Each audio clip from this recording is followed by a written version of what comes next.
know. Do you want to go on to... sorry. I feel a bit out of breath, so we've just taken a quick 5 minutes so Luna could go out, and I've just taken Luna for a little bit of a run around and a wee, and now I'm a bit out of breath. Because you ran up the stairs. I don't know. I always do that. Whenever I can never walk up the stairs, I always run. Don't know why. It's like a thing. I think that's rounded everything up, and we've said everything that we wanted to say. Is there anything, last comments that you want to make on that? All I'm going to say is it's all about your boundaries. If you want to try it. They might say yeah. Yeah. But yeah, it's all about your boundaries. It's all about your boundaries and doing your own research. And like I said, we'll add some links into the show notes. But I thought that we'd finish this episode off by doing an Am I the Arsehole? This is our favourite part of this. It is, and you've got a juicy one for me. I've got a juicy one. I've read I've read the title and the first paragraph, and then I thought, oh, do you know what? I might actually want to blind react to this. It's an interesting one, and it might have a split. And it's from a point of view that we've never covered before. Okay, go. I'm excited. Am I the arsehole for not monetising my hobby? I, 28 female, drew a lot as a kid and thought I wanted to be a professional artist, but after opening commissions one summer, I realised that I preferred to keep it as a hobby. It helped me de-stress, and deadlines, client, upkeep, etc. made it stressful. I have a good career now where I make okay money, enough to pay the bills and have a little left over that I find fulfilling. I live with my boyfriend, 30 male, and he makes quite a bit more than I do, and anything nice we do together usually comes out of his pocket. We had a secret Santa at work, and I got Linda, 50-ish female. I really like Linda. She was a mentor to me when I first started, and she's just really nice. I decided to make an illustration for her and have it framed. I was pretty confident I knew her taste well enough to make something that she would really like. It only cost me materials and my time, and I thought it came out really nice. Linda absolutely loved it and asked if she could post a photo of it to Facebook, which I agreed to. Linda's line of work requires her to keep in touch with a lot of authors. One of them, Beth, saw her Facebook post. Trying to be vague here, but this author has won several awards and is pretty well known. Beth asked Linda if I would be willing to illustrate her new book cover. Linda asked me, and I enthusiastically said yes. We got in touch and sorted out timelines and budget, which I was happy as a clam. When I told my boyfriend, and he said he was proud of me, especially when I said how much I would make. Broken down to an hourly rate, it's quite a bit higher than what I make at work. Over the past few days, boyfriend has been mentioning a lot about how he thinks I should do art full time. I am good at it. I obviously have an audience for it, and I would like to make more money. I told him I would prefer to keep it as my de-stressing hobby, but appreciate his support. He's been really insistent about it though, and thinks I'm being stubborn/selfish by not doing art full time. I told him to think of this as a nice holiday windfall and nothing else, but he insists that I'm wasting my talent by not monetising it, and it's starting to strain our relationship. Am I the arsehole? No. She can do what the fuck she wants. I'm sorry, but that boyfriend's obviously seeing that she can make quite a bit of money. But remember, this is only one project. She's still got to get herself out there. She's not going to have a project like that every hour of every day. I think that her boyfriend's the arsehole. I really do. I think she can do what she wants. And remember, we've said as well before that sometimes with work like this, it can take the fun out of it. And if it's a de-stressor, she's not going to be de-stressing if she's doing it full time. Yeah, I think that's it. I think that's why I chose this one, because it's a very interesting point of view. So we're usually talking about people who want to monetize their hobby. Like, we are people who actively want to do that. And I think it's interesting. For not monetizing her hobby, I think the wording is wrong, because she is monetizing it. She just doesn't want to do it full time. Yeah, I'm sure if in 6 months' time the same author said, do you want to do it again for the same amount of money, she'd say yes. Yeah, so you are monetising it. I think that's the wrong use of words. But I think if someone doesn't want to do their hobby full time, and because this is the issue that people get. People see these big jobs that illustrators and designers do and think that that's how much we make all the time.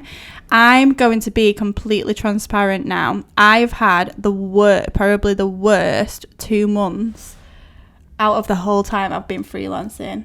And this is like 3 years in, isn't it? Yeah, you never know. I've not made enough to cover my bills, so I've had to dip into savings. I think trust the universe. I think the universe has given me that. So I have still been pulling 16-hour days, but I've been doing a lot of personal work, and I don't know if I'd be able to fit in a lot of client work if. Do you know what I said to George yesterday? He was like, oh, what are you doing? You working still? And I was like, yeah. And it was like 10 o'clock at night. And I went, it's funny, isn't it? Like, I'm working so hard for little money. And he went, yeah, it is really, isn't it? That's it. And I said, just always working. And I'm like, where's my bank account? Exactly. I was like, oh, you're working a lot, aren't you, chicken? And I was like, yeah, but I don't have any money. I was like, because this is all You've stuff I'm doing for me. Yeah. And you've got to trust the process. I'm hoping this website does really well. And it will. My portfolio looks great, and I hope that brings in. But yeah, no, going back to the am I the arsehole, I think the boyfriend's the arsehole because you can't force someone. And I think it's really naive for him to think that that's going to happen every month, every week, every day. He's being selfish. Yeah. And to call her selfish for doing what she wants to do. Well, yeah, surely it's her life. She can do what she wants to do. But he's the one who's being selfish. Well. He's being selfish because he's thinking about his coin and how she's going to make him more money. And I don't think that's fair. I really don't. No. I think it's absolutely disgusting. And it says here at the bottom, it's starting to strain our relationship. And I think if that is starting to strain your relationship, I think you've not got a strong relationship. Sorry.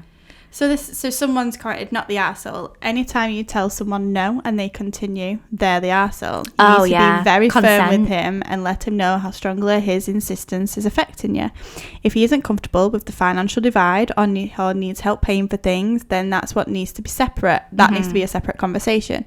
Coercing you into a job that isn't going to help anyone in the long term. Yeah. And then someone's explained to him that the pay is higher because 1, it's a freelance gig, you'll be paying your own taxes on it.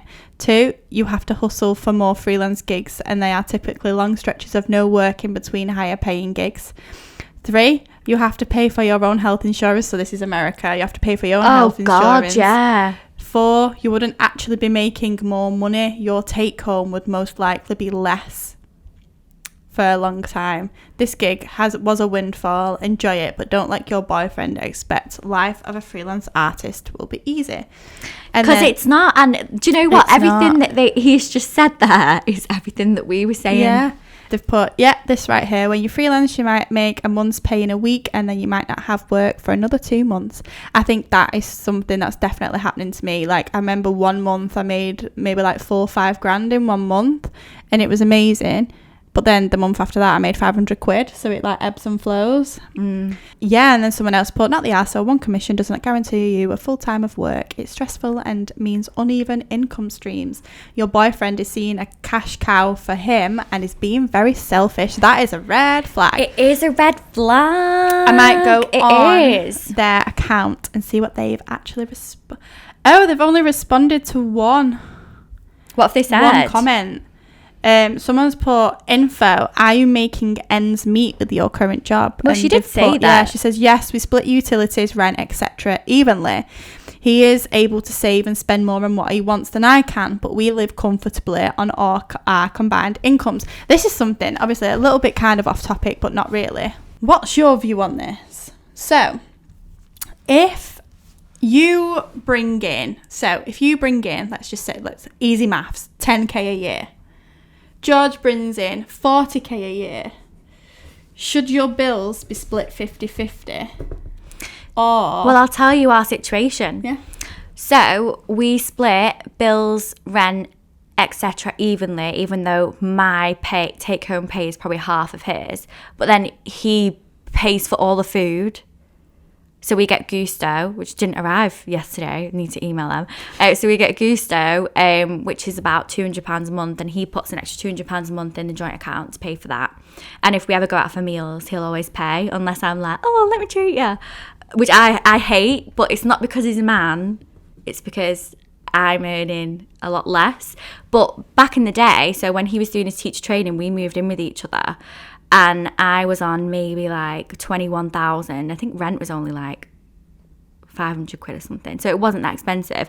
But I paid for the rent and he just paid like £200 towards bills because he didn't really have any income. Yeah, it's so it all depends. It all depends on your situation. So if someone's taking in 100k and someone's taking in 20k, I do not think that it's fair to split it evenly at all. No way in hell I would be doing that. If I was on 20k and George was on 100k, no way. Yeah. But also, I wouldn't then expect to live in a really big house because he's on 100k. I was going to say. Because he's on 100k. No, like, we find the balance. Yeah.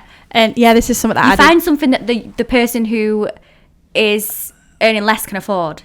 Yes. So no, this is something that me and Max don't have to have a conversation about yet, because we don't have anything that we pay for together. So because I'm on Reddit quite a lot and I'm reading these things, a big thing that seems to happen is if one of the people in the relationship earns a lot of money, let's say 100k, and then another one kind of earns like 10k, the one that earns 100k wants to live a certain type of life, but then still expects the other person to pay half, which then I like, if you want to live in a really nice house and if you can afford that, that's great, but let's try and find a little middle ground. Yeah. It's like I think me and Max earn relatively the same. I think he earns more than me because he has more of a regular income because he's a gardener. So he has the same clients like every week, month, fortnight. But we kind of earn like roughly the same amount. So we won't have that issue. Whereas then when I get dead rich, when I get super rich, and I'll be next to you earning just as much. Yeah. Then if I want to live in a really big house, or if I want to live a certain life, I can't expect him to join in or expect him to pay half. Like, that's it. And if you do want to split something half, and I think when the money divide is that big, I think it can cause some issues, and it can cause some I'm paying this and I'm paying that. Money's the biggest cause of breakups. Yeah. Well, I have some people who say that they do it percentage wise, so they work out how much salary they take in, how much percent of that, and then they both pay that percent towards everything. That's great. Because like I'm obviously very grateful for the fact that George is supporting me, because him paying more is definitely supporting me. And at the beginning I didn't pay any rent, he paid all the rent, and I just paid for the bills, which is around 300 a month or something. I can't really remember, 200, 300 a month, and he still paid for all the food. So I was really grateful for that. But also at the same time, when we moved in with each other, I wasn't really ready financially, and he knew what situation I was in. So it's not as if like I just all of a sudden went, oh, by the way, I'm going to quit my job and I'm going to try and start this on my own, but I'm not going to have any money, so I can't pay half anymore. It all depends on the situation. With this, I just think, that's it, Max. I think shouldn't be split. Well, I guess he spends on her more. Like if they ever go out and do nice things, that's what he said, do nice things, but then they are splitting it evenly. So I think there's like an underlining issue here with he's obviously not happy with what she's bringing in, but that needs to be the issue. That's obviously the issue, but he's not being direct about it. He's using this as an example to be like, no, you should do this. Well, really, he needs to sit down with her and say, look, I would really like it if you could ask for a raise, or try and get a job that's a bit higher paid so that we can be a bit more even. Like, what's wrong with saying that than try and force her to do something she doesn't want to do? And this is it. This is kind of follows on for what we were speaking about before, actually. Someone's currently saying this should be higher. People don't understand the difference between an hourly rate at a job with regular hours and benefits and commission money that may or may not come around anytime soon. If a house cleaner makes $18 an hour at a job with benefits, after paid holidays, vacation benefits, etc., they are actually earning a substantially higher than working a side job for $25 an hour.